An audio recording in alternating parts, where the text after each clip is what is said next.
Hi Win Buddies! Nandito ako ngayon sa Angon, Rizal. Excited ako kasi nakaschedule akong kapanayamin ang isa sa mga miyembro ng sikat na pamilya dito sa Angon, Rizal, si Lemuel Blanco. Apo ng isang sikat na pintor na si Blanco. Excited na ako, kaya heto na oh.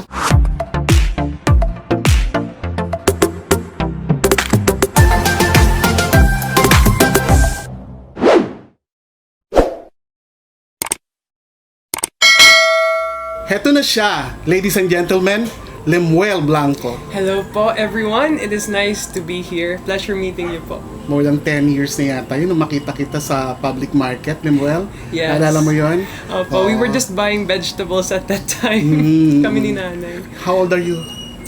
I was around, siguro po, mga 11 years old at that time. Oh, 11 years old and super guwapo at that time. Ngayon, ilang taong ka na? I'm 22 po. 22. You're already a graduate of course. I'm not yet a graduate po. I'm still under my senior year. So, ginagawa pa po yung thesis namin. I'll be graduating next year. Di ba sabi nila, may kanya-kanyang style or approach ang painting ng bawat painter, no? Yes po. So, saan ka nagpo-fall na category? Siguro po, currently, I am more into the traditional way of painting. Siguro po mga realism. We can say realism. But I'm also exploring other ways po eh. So, pwede sabihing figurative, pero as well as non-representational. Kasi minsan po, bilang artist, you don't want to confine yourself to a certain style. So, throughout every work po, I try to experiment as much as I can. At what age did you discover or started painting? Siguro po, we can say na merong time that I started painting and time when I started to create art. Kasi kapag painting, paint na gamit po niyo eh. Pero when I started creating art was when I was, I think around 3 years old po. And a year after po, I had a exhibit na. This was in Washington, D.C. Wow. So, ayun po, after a year of essentially drawing and creating my artworks, yun po, nagkaroon ako ng isang exhibit. Very memorable because I was with the entire family. Kasama ko si Lolo nung time na yun. Lolo at Lola, my mother and father. Wala pa yung kapatid ko nun, pero in the works.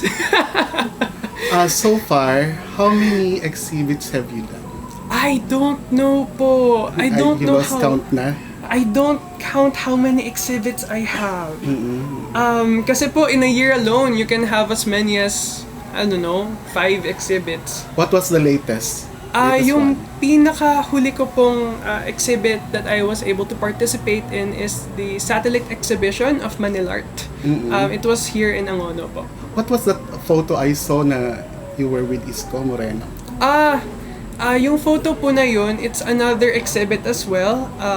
The title is Araw-Araw sa Manila. I think it's inspired from a certain song kasi I think may kanta pong ganun yung title eh, Araw-Araw sa Manila. Opo. And basically I was explaining or showing or telling the story of what my painting was about. So I guess to let you know po what the painting is about, it's about a scene po sa Quiapo. Since I study po sa may university belt, napapadaan po ako minsan or actually madalas sa Quiapo. Ang fascinating po kasi lahat ng mga beliefs nagkakasama-sama doon. There's the belief sa Islam, sa Christianity, as well as folk religiosity. Nandun po nagkakasama-sama. Wow. As an artist, nakikita mo yun, no? Sa amin, ordinaryo lang. Actually, wala kaming pakialam. I saw a video of you na ini-interview ka ni Catriona. Yes po. How does it feel being interviewed by a former Miss Universe? Siguro po, what is the most compelling thing about being with Miss Universe title holder is that ramdam na ramdam ko po yung sense that she has an advocacy and she is using that platform that she has to take action in that advocacy. Kasi po, personally po, words are not enough. And sometimes po, there were some conversations that of course were not included in the final cut. Pero through her words alone, ramdam ko po yung this desire to help. Lalo na po sa mga pinaka nangangailangan. Talking about Catriona, if you were to paint her, what will be your concept?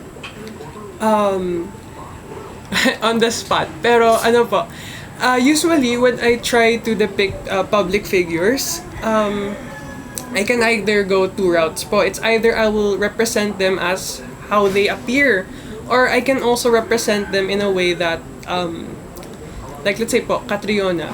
Kapag sabing Catriona, you may think of also Miss Universe and other associations.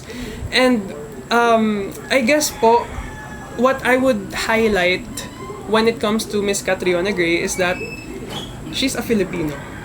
And that's what I'm gonna highlight in whichever way I can. Pwedeng symbol. Actually, ang dami pong, like, art is unlimited. There's no limit to art. So, siguro po, it will need some time for me to finalize what I should utilize. Ano yung favorite subject mo when you paint? Umiikot po siya eh. Sometimes depende sa mood. Pero what I like to paint the most is actually clouds. I love painting clouds po, as simple as it is. Pero syempre, clouds alone are not telling the story eh. Yeah. So siguro po, if I were to choose a particular element sa paintings ko, siguro po I like painting people and the emotions, especially the emotions of people. Your favorite color? Kitang-kita naman po sa suot ko, it's peach. I thought, since clouds kasi, di ba? Yes. Makaka-white. I see po. Pero sometimes, the sky turns peach. Kasi, Okay. kaya favorite ko pong time of days, like around sunset. Kasi po, lahat ng kulay nakikita sa clouds. You did commercials before. What are those? And may plano ka pa bang bumalik sa modeling? I can't remember po, pero there are quite a few of commercials po before. Siguro masasabi ko po, opportunities they come eh. So if ever they do, I'm willing to do and commit to those naman po. Sadyang busy lang po kasi thesis and everything sa school. If you have film offers, tatanggapin mo ba?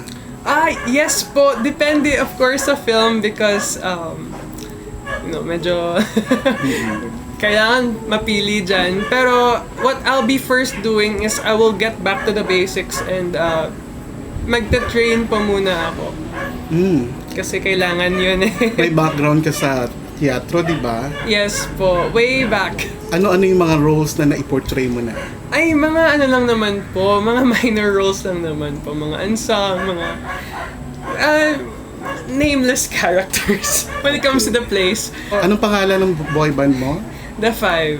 The Five. The Five. Okay. Pero the letter F is not an F but it's a number 5. How does it feel na kilalang kilala ang lolo mo?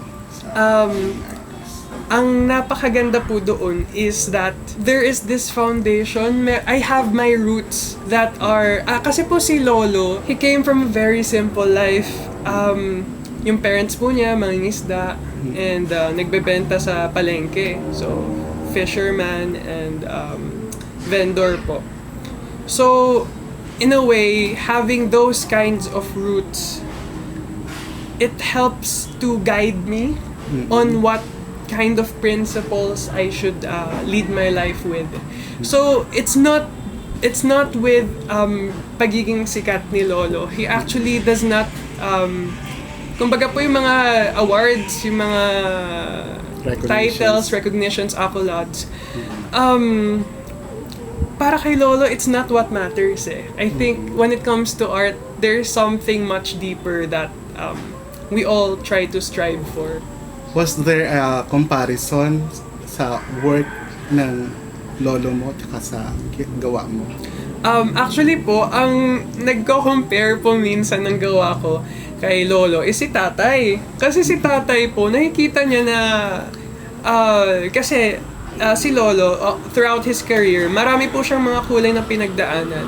Meron pong inspired sa ninong po niya, which is si Botong Francisco, national artist, as well as meron din pong mga colors na inspired sa mga Dutch golden artists, which are sina Rembrandt, yan, sina Caravaggio, ayun. Then, eventually, he found his own voice, pero through that, nag-progress pa po, and naging sobrang colorful po ng mga gawa ni Lolo. So, yung mga gawa ko, according to Tatay, kung where my Lolo left off, that's where I'm starting. Was it really your dream to be a painter, or na-inspire ka lang dahil painter din ang lolo? Siguro po, being surrounded by art like every day, it certainly had an influence to me. Pero ang dream ko po talaga is not to be a painter. What I dream to be is to be a conservator. So what is a conservator? A conservator is one who takes care of paintings or artworks. Kasi po, like let's say, one of the most popular paintings right now, yung Starry Night ni Van Gogh, how is it looking so good pa rin ngayon, despite its age? So, yun po yung ginagawa po ng mga conservator. So, so yun ang ayun pangarap po. mo maging? Yes po, I want to be a conservator. Dalawa lang kayong magkapatid, right? Yes Pareho po. panlalaki. Who's older? Ako po. Okay. Nagkaroon na ba ng instances na nagkatampuhan kayo at hindi nag-usap? I think po yung tampuhan, regular naman po yan nangyayari sa mga magkakapatid, mga magkapamilya. Pero when it comes to us naman, I think art becomes a way of communicating with one another. So, minsan kapag hindi nasasabi through words, nasasabi siya through art. So, na-handle nyo naman ng maayos? Oo po. I see.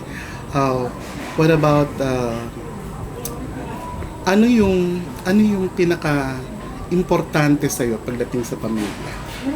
Pinaka-importante po is understanding, communication, and sometimes po, siguro po, for me, I am blessed na I have this kind of family. Pero for others naman po, sometimes po, family is not just blood eh. Family can come from anywhere, and home can be anywhere. So, I guess po that is the most important part, is the connection that you have with one another. Pinaka-importanteng pwedeng magawa para sa bansa? Para sa bansa, it's to not forget. It is simply to not forget and to uphold the truth. And to not forget as well that there are people that may be left behind. And they should not be left behind. Lahat po dapat tayo ay makakakilos, makaka-contribute sa ating bansa. And opportunities to help will always be there. We all have the power to. Anong mga pwede mong i-promote para malaman ng manonood itong vlog? So there's a lot to look forward to in the coming months. So I hope you check out my Facebook page and my Instagram. Just search kung sa Facebook, Lemuel Blanco, and Lemuel Blanco Complete Colors. And for my Instagram, it's Blanco Fine Arts with a letter S at the end. So I hope, and there's also another documentary that will be released by the NCCA. So I am part of NCCA at 35 Bukas, the section or segment of Bukas. Ano ko po kasi siya about the history of NCCA. Ayun. It's their 35th year kasi ngayon. So I hope you guys stay tuned to my updates in my social media accounts. And I hope to see you guys soon. Thank you, Lemuel, and thank you guys for watching the vlog. At sana dumami pa yung manonood ng vlog na to all over the world. Guys, please don't forget to subscribe and hit the notification bell para ma-inform kayo sa mga upcoming vlogs. Syempre, kung saan may gwapo, kung saan may mga gandang mukha, at kung saan may mga talento. I'll make it a point, nandun tayo. Maraming salamat! Maraming salamat rin po. At maraming salamat sa iyo, Lemuel. Pinagbigyan mo ako para makapanayam ka today.